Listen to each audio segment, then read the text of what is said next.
यहाँ का मुद्दा है। क्योंकि हम कोलियरी बेल्ट में आए हैं तो यहाँ मुद्दा है खनन का है। यहाँ क्या होता है कि जो कोयला का कार्य होता है, जिन लोगों की ज़मीनें गई है, जो लोग विस्थापित हैं, आज वे लोग डरे सहमे हैं और बड़ी मुश्किल से कोयला पे अपना अधिकार कर पाते हैं। विस्थापन का हर राज्य में कोई ना कोई नीति बनता है।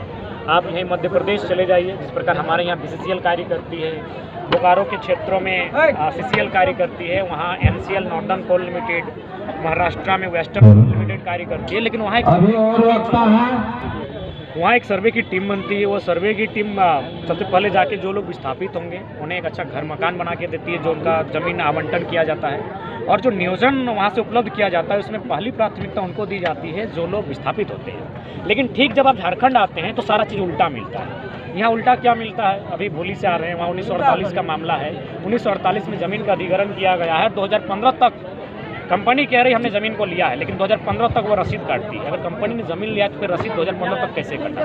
यानी झारखंड में जब आप आते हैं किसी भी नीति नियम को, चाहे केंद्र की नीति हो या राज्य की नीति हो, तो ठीक अन्य देश में जो भी राज्य है उसका ठीक उलट होता है। यहाँ क्या होता है, कोई मामला 1950 से लटका हुआ है, कोई 70 से लटका हुआ है, और आज भी उस परिवार के पीड़ित लोग दरवाजे खटखटा रहे कोर्ट के कि हमें एक नियोजन मिल जाए, हमें नौकरी मिल जाए और मौजा मिल जाए।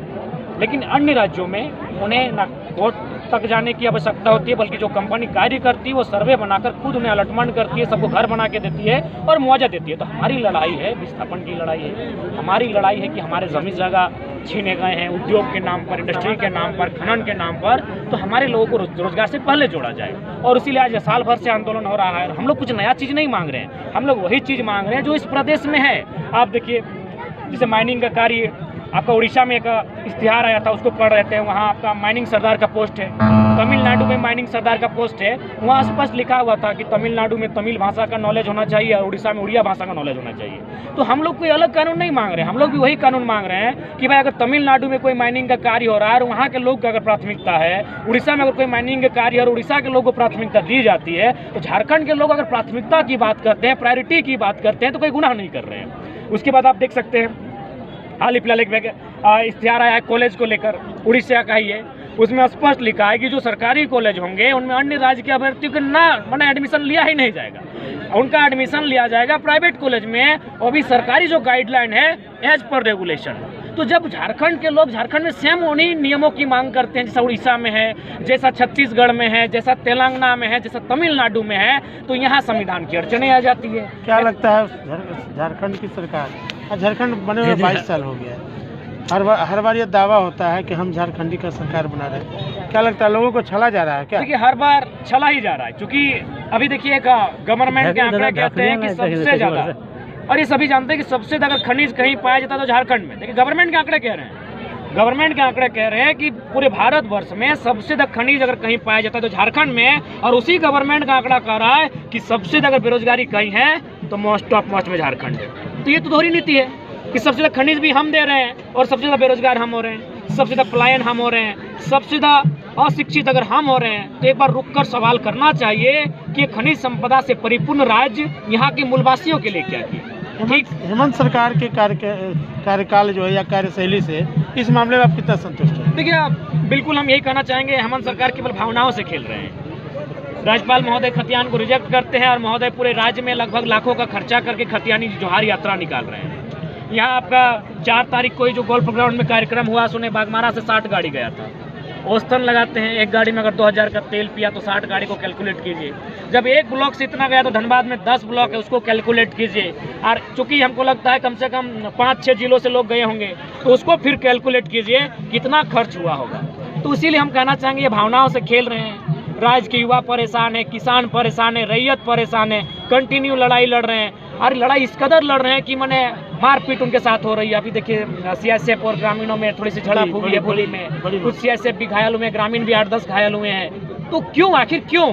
जब वो जमीन ग्रामीणों की है, ग्रामीण मांग कर रहे हैं कि BCCL अपना पेपर दिखाए और जमीन का अधिग्रहण करे, लेकिन BCCL कागज नहीं दिखा रही है, उल्टा प्रशासनिक दांवपेच के साथ ग्रामीणों से उलझा रही है, लड़वा रही है, और नुकसान चाहे CSF का हो या ग्रामीणों का, दोनों मिडिल क्लास फैमिली के हैं। रणनीति क्या होगी, BCCL हो या झारखंड सरकार? देखिए, अगली रणनीति क्या होगी? रणनीति सबसे पहली बात है जो पॉलिटिकल स्ट्रक्चर, जब तक पॉलिटिकल स्ट्रक्चर में जो बैठे लोग हैं उनकी अगर मंशा स्पष्ट नहीं होती है तो नीति आपकी कुछ धरातल पर उतर नहीं पाएगी। उदाहरण के लिए हम बताते हैं, जैसे जीटी रोड चौड़ीकरण की जब बात आई तो गांव वालों की जमीन कहीं 10,000 डिसमिल लिया गया, कहीं 12,000 डिसमिल लिया गया। क्यों भाई, इतना कम दाम में क्यों?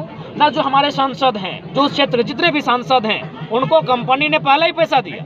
वे जानते हैं कि रैयत को हम जो पैसा देंगे 1 लाख, अगर उसमें हम काट कर 50,000 संसद को दे देते हैं तो 20,000 हम देंगे फिर रैयत को, 30,000 मेरा मुनाफा है। रेलवे ने जमीन लिया 8,000 डिसमिल, चूंकि रेलवे सेंट्रल का विषय है, संसद को पेटी पहुंच गई, विधायक को पेटी पहुंच गई।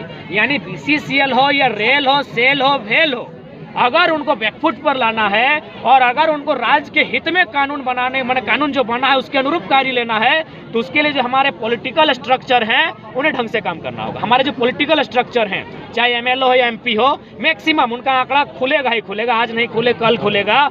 उनको लगभग हर कोई भी योजना धरातल पर जैसे ही आती है, कोयला की योजना हो, कोई इंडस्ट्री हो या फिर कोई सड़क चौड़ीकरण हो, जब भी कोई योजना आती है सबसे पहले 2 लोग ध्यान में आते हैं, सांसद और विधायक। उनको पीछे से बहुत सारा पैसा दिया जाता है, उनकी आवाज को दबा दिया जाता है और फाइनली बीसीसीएल मनमानी करती है, कंपनी आज मनमानी कर रही है। क्यों? कारण ये पॉलिटिकल जो हमारी ढांचाएं हैं वो कहीं ना कहीं सुस्त हो चुकी है और वो अपने सिवा किसी के लिए कार्य नहीं करते। पॉलिटिकल स्ट्रक्चर की जो बात कर रहे हैं, क्या लगता है जनता से क्या अपील करेंगे उसे सुधारने के लिए? जनता से हम अपील यही करेंगे, क्योंकि भारत एक लोकतांत्रिक देश है, आपको अपने 1 पर्सन 1 वोट 1 वैल्यू के इंपॉर्टेंस को समझना होगा।